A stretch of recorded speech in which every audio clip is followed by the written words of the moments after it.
स्वामी तिन्ही जगाचा आणि आई विना भिकारी। आई आपल्या बाळाला जन्म देते, बोलायला शिकवते, चालायला शिकवते। आई आपल्या बाळाला जीवन कसं जगायचं हे शिकवते। आई बाळाला संस्कार देते।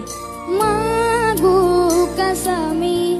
आई म्हणजे दारातील पवित्र तुळस आणि आई म्हणजे वेदनेनंतरची पहिली आरोळी। अन मागू पुन्हा कर्तव्याला कर्तृत्वाला पूर्ण करीत जी खंबीरपणे उभी राहते ती म्हणजे आई।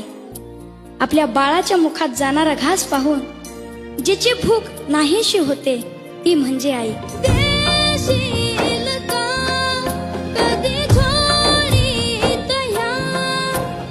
शेवटचं वाक्य सांगतो, आयुष्यात जी आपल्या बरोबर असताना तिची किंमत कधीच